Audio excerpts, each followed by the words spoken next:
olwaleero waliwo munnaffe yambuuzizza ku ntengotenge eyo nti buli lw'ogikozesa ekuleetera okuzimba wansi nga weebuuza nti obuntu obwo bulina obuzibu oba byosikisa bye birina obuzibu. Entengotenge eyo kisookera ddala ddagala ddungi nnyo ku nsonga y'okukyalira ensiko bw'ayagala okuteekako abalongo. Entengotenge eyo ejja kukolera mu abaana abatandika, entengotenge eyo ejja bakolera nnyo. Kakati entengotenge eno kasooke mbabulire enkozesa gy'ogikozesaamu.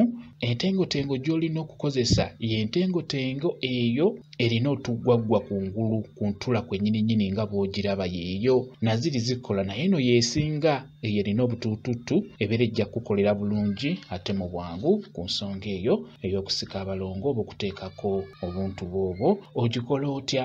Ofuna entengotenge ezo naye olina okufuna entengotenge ezo nga zikyuse kakkala nga ziraga zigenda kwengera oba nga zengedde nga bw'olaba ezo z'obeera olina okufuna nga zifaana bwe zityo nga zivudde mu green nga zifunye kakkalakala akayeroyera katonotono z'oba okozesa zijja kuba zikolera bulungi nnyo mu bwangu. Okuggyako n'ekirala naawe omukulu osobola ozikozesa naddala ng'otandika. Ziyamba nnyo gwe omuntu atandika obutandisi. Ogifuna bulungi, bw'omala ogifuna osobola ogisuula mu kyoto bw'oba nga mufumbira ku nku, gisuule mu kyoto naye ng'ogitunuulira togikkiriza kusiiriira. Naawe w'obeera ng'olina sigiri era gisuule munda mu sigiri mu muliro wansi, beera ng'ogigenderera bw'eba ekyuse ng'eyidde giggyeeyo.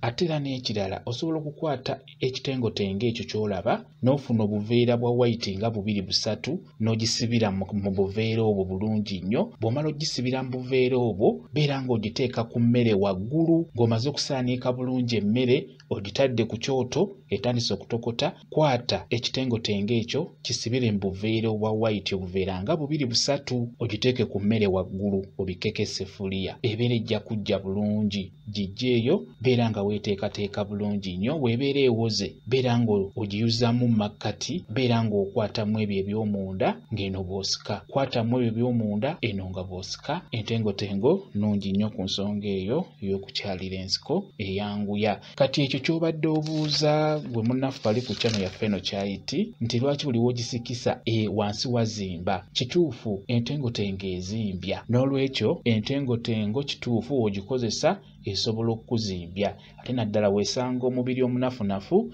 ebijja kwanguwa okuzimbya nga wakatandika. Gikozese ng'ekyo okimanyi nti buba bujja kuzimba naye kirungi bumala ne bukkakkana ne butereera bulungi nnyo.